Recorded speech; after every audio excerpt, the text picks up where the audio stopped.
আসসালামু আলাইকুম, সবাইকে ওয়েলকাম করছি আমার আজকের আরও একটা ব্লগ দেখার জন্য। আর দেখার শুরুতেই সবাই একটা করে লাইক দিয়ে ভিডিওটি কন্টিনিউ করবেন প্লিজ। আজকে আমি আপনাদের সাথে শেয়ার করব যে ইনডোর প্ল্যান্টগুলো আছে সেগুলো আমি ঘরের মধ্যে কিভাবে রেখেছি তার আংশিক আপনাদের সাথে শেয়ার করব। প্রথমেই আমি এখানে কালারিং গ্লিটার পেপার নিয়েছি, তো এটা একটু চিকন করে কেটে নিয়েছি। এরপরে টুকরা টুকরা করে এটা কেটে নিব। এই পেপারটা কিন্তু আঠাযুক্ত, নিচে একটা আলাদা পেপার আছে, সেটা উঠিয়ে ফেললেই কিন্তু এটার মধ্যে আঠা যে কোনো জায়গায় লাগানো যাবে। তো আমি কাচের বোতল নিয়ে নিয়েছি, বোতলের গায়ে আমি এটা লাগিয়ে দিব দেখতে যেন একটু সুন্দর লাগে, এই জন্য এর মধ্যে কিন্তু আমি গাছ রাখবো। আর যেহেতু মশা হওয়ার একটা ভয় থাকে, যার জন্য আমি পানি দিয়ে ঘরের মধ্যে গাছগুলা কম রাখি, তবুও এটা রাখবো। তো এরপরে চিন্তা আছে যে এর মধ্যে মাটি দিয়ে হয়তো মানি প্ল্যান্ট লাগানো যেতে পারে, অথবা যে গাছটা লাগাবো এটাও কিন্তু এখন মাটি দিয়ে পরবর্তীতে লাগাবো। যাই হোক, এখন পানি দিয়েই আমি দিব। আর উপরেও আমি আরও একটু পেপার লাগিয়ে দিলাম, না হলে কেমন খালি খালি লাগছিল। আর এখানে আমি আমার ইচ্ছা মতো ডিজাইন করেছি, অন্য বোতলগুলাতে হয়তো অন্য রকম করে করব, তবে আপাতত আর সেগুলো শেয়ার করছি না। তো এটার মধ্যে আমি কিছু এই যে ঝিনুক দিয়ে দিলাম, আর এখন গাছটা দিয়ে দিব। গাছটা আমি আরও আগেই পানির মধ্যে রেখেছিলাম, একটু শিকড় বের হয়েছে, তো এখন ফাইনালি এটার মধ্যে আমি দিয়ে দিলাম। আর 2 দিনে তো পানি চেঞ্জ করে দিব, 2 দিন পর পর। তারপরেও কিন্তু আমি এই যে মুখে টিস্যু দিয়ে রেখেছি, যেখানে ফাঁকা জায়গা ছিল টিস্যু দিয়ে আটকিয়ে দিয়েছি, সবগুলোই আমি এরকম আটকিয়ে দিয়েছি। আর এই যে গাছটা কিন্তু আমি একটা ট্রের উপর রেখে দিলাম। এখানে আমার স্পুন হোল্ডার আছে ডাইনিংয়ে। এখন আমি আরেকটা টব থেকে মানি প্ল্যান্ট কিছু নিয়ে এসেছি, এখন এটা কাটিং করে আমি আরও একটা টব রেডি করব। আর কিভাবে মানি প্ল্যান্ট কাটিং করতে হয় সেটাও দেখিয়ে দেই। ডাটাগুলো ফেলে দিয়ে এই যে যেখানে শিকড় আছে সেখানে সাইডে একটু ডাটা রেখে শিকড়টার সাথে পাতাটা কেটে নিচ্ছি। তো এরকম করে কিন্তু আমি সবগুলো কেটে নিব। এটা আমি আমার একটা হ্যাঙ্গারের মধ্যে এটা রাখবো ঘরের মধ্যেই। তো একটু মাটি দিয়ে নিয়েছি, বললাম না আমি পানি দিয়ে ঘরের মধ্যে একটু কম রাখার চেষ্টা করি। মাঝে মধ্যে পানির যে গাছগুলো থাকে সেগুলো আমি অনেক সময় এটা ফেলে দিও, আবার মাটিতে রাখি, এরকম করি, কারণ মশার জন্য ভয় লাগে। তো এখন এই মাটির মধ্যে আমি এগুলা পুঁতে দিব। আর এইটা পানি আর মাটি সব জায়গায় কিন্তু খুব সুন্দর হয়। তো এই তো এটাও আমি রেডি করে নিলাম। এখন এটা কোথায় রাখবো সেটাও আমি আপনাদের সাথে শেয়ার করে দিচ্ছি। আসলে ঘরের মধ্যে একটু সবুজের ছোঁয়া থাকলে কিন্তু ভীষণ ভালো লাগে। এই যে এই হ্যাঙ্গারের কথা বলছিলাম, তো এইখানে আমি এই গাছটা রেখে দিব। একটা মানসিক প্রশান্তি বা চোখের প্রশান্তি।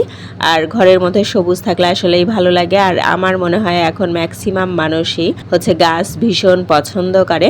আমার এটা আরও একটা হ্যাঙ্গার, তো এইখানের গাছটা অন্যভাবে রেখেছি। এইখানের মানি প্ল্যান্টটা অনেকটা বড়, আর এইখানেরটা আবার আরেকটু অন্যভাবে রেখেছি। আমি 2 পার্টি কিন্তু হ্যাং করে দিয়েছি। এখানে আরও একটা মানি প্ল্যান্ট নিয়ে নিয়েছি, এইটা বোতলের মধ্যে দিয়ে এটা অন্যভাবে রাখবো। আর এটা আমি সোজা করে রাখবো। তো সোজা হয়ে রাখার জন্য একটা ক্যালেন্ডারের সাথে যে গুণা মতো থাকে সেটা নিয়ে নিয়েছি, এটার সাথে রশি দিয়ে গাছটাকে বেঁধে দিব যেন একদম সোজা হয়ে থাকে। তো এই তো বেঁধে নিয়েছি। এখন এটা আমি কোথায় রাখবো সেটা আসেন আমরা দেখি। এখন এটা হ্যাং করার জন্য আমার রশি লাগবে। রশি দিয়ে এটার 2 সাইডে যে এরকম করে যেভাবে হ্যাং করতে পারবো আর কি, সেরকম করে নিয়েছি। আমি এখানে একটা কুলা আগে থেকে এরকম হ্যাং করে রেখেছি। এখন এই কুলার মধ্যেই এটা দিয়ে দিব। এই তো দিয়ে দিয়েছি। আমি কিন্তু এটা পানি দিয়ে দিয়েছি, এখানে একটু পাথর দিলে ভালো হতো, তো দেইনি, ওটা পরবর্তী কোনো এক সময়ে দিব। আর এখানে আরও একটা গ্লাস দিয়ে রেডি করে নিয়েছি, এটা আমি আমার কিচেনে রাখি। আর এখানে আমি আরেকটা রেডি করছি, এটা এগুলো কিন্তু সব সসের বোতল, এর আগে যে একটা রাখলাম। আর এটা রাখবো, এটার মধ্যে আমি পাথর দিয়েছি, দিয়ে এই যে গাছগুলো দিয়ে দিলাম। এখন একটু পানি দিয়ে দিব। তো এটা আমি আমার একটা সুরাকের উপরে রাখি সব সময়। অন্য একটা গাছ ছিল সেটা অল্টার করে এখন এইটা রাখলাম। আর এই যে পার্পল হার্ট কেটে নিয়ে এসেছি অন্য টব থেকে, একটু বেশি হ্যাং হয়ে গিয়েছিল ওই টবে, তো এখান থেকে কিছু এনে এখন এই টবটা রেডি করে নিব। তো এই টবটা আমার হ্যান্ডেলওয়ালা, চাইলে কিন্তু হ্যাং করে রাখতে পারবো অথবা বসিয়েও রাখতে পারবো, দুই রকমই রাখতে পারবো। তো রেডি করে নিয়েছি, খুব সুন্দর কিন্তু ফুল হয়েছে। তো এখানে আমি একটু গ্রিলের সাথে হ্যাং করে দেখছিলাম, তো পরে ভাবলাম যে না থাক, হ্যাং করে রাখবো না, বৃষ্টি হচ্ছে, বৃষ্টি হয়ে এটা থেকে মাটিগুলো পড়তে পারে, এই জন্য পরে এই যে বসিয়ে রেখে দিলাম। আর এখানে আরও একটা মানি প্লান্টের টব নিয়েছি। এই মানি প্লান্টের টবটা কিন্তু অনেক ঝোপালার, অনেক লং হয়েছে। এখান থেকেই কিন্তু আমি মানি প্লান্ট কাটিং করে নিয়ে কিন্তু ওই সব টবগুলো রেডি করলাম। আর এখন আমি হচ্ছে একটা কোকো স্টিক রেডি করব। কোকো স্টিক কিনতে গেলে কিন্তু 1-150 টাকা লাগবে, কিন্তু কোনো খরচ ছাড়াই আমি একটা কোকো স্টিক বাসায় বানিয়ে দেখাবো। এর জন্য কিন্তু আমি একটা হচ্ছে কাঠের টুকরা নিয়ে নিয়েছি, আর নিয়েছি হচ্ছে চাউলের বস্তা। কোনোটাই কিন্তু আমাদের সেই রকম কাজের না, বা কিনেও আনিনি, এগুলো সবার বাসায় থাকে, কারণ চাল আমরা সবাই খাই, তো বস্তা তো থাকেই।